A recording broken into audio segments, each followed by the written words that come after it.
Oke, bismillahirrahmanirrahim. Assalamualaikum warahmatullahi wabarakatuh. Selamat datang di channel Eko Pudianto. Kali ini saya akan membahas tentang keju mozzarella. Kenapa sih keju mozzarella itu dapat meleleh?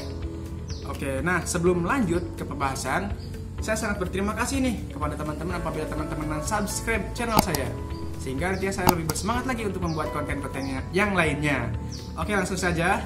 Nah, kenapa sih sebenarnya keju mozzarella itu dapat meleleh? Jadi gini teman-teman, pada proses pembuatan keju mozzarella itu sebenarnya unik ya.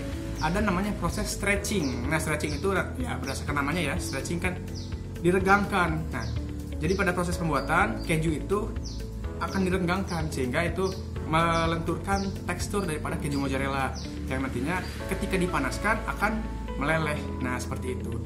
Nah, terus ketika dipanaskan setidaknya ada dua hal yang terjadi.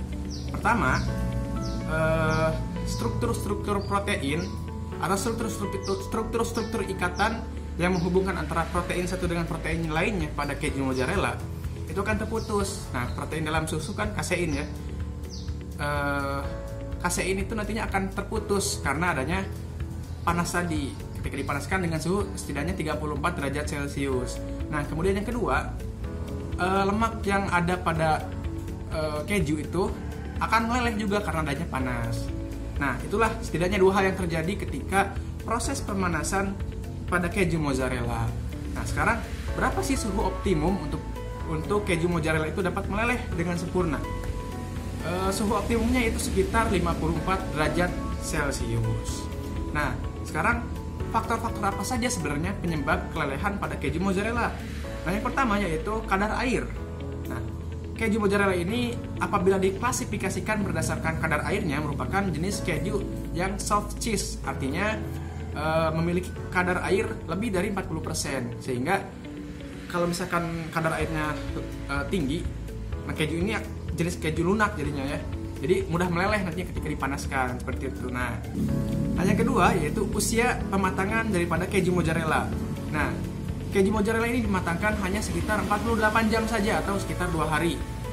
Nah, dengan suhu yang sangat rendah yaitu 2-4 derajat Celcius, sehingga dengan waktu pematangan yang singkat ini akan menjadikan tekstur keju yang empuk ya, yang empuk. Sehingga apabila dipanaskan nantinya mudah sekali untuk meleleh. Nah, berbeda dengan keju-keju yang lainnya misalkan cheddar, emmental itu di aging sampai tahunan sehingga teksturnya keras nantinya. Oke. Nah, yang ketiga yaitu kadar lemaknya. Kadar lemak yang ada pada keju itu tinggi. Nah, semakin tinggi kadar lemak, semakin mudah untuk meleleh. Nah, yang keempat yaitu kadar keasaman atau tingkat keasaman daripada keju mozzarella. Nah, semakin tinggi tingkat keasaman akan sulit untuk meleleh. Nah, misal ada keju mozzarella yang terbuat dari susu kambing. Nah, itu akan sulit untuk meleleh karena susu kambing itu tingkat keasamannya agak tinggi, teman-teman ya.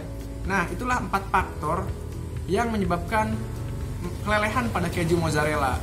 Nah, itu saja yang dapat saya sampaikan. Terima kasih telah menonton video ini. Jangan lupa untuk like, komen, dan subscribe channel ini. Dan terakhir, semoga bermanfaat.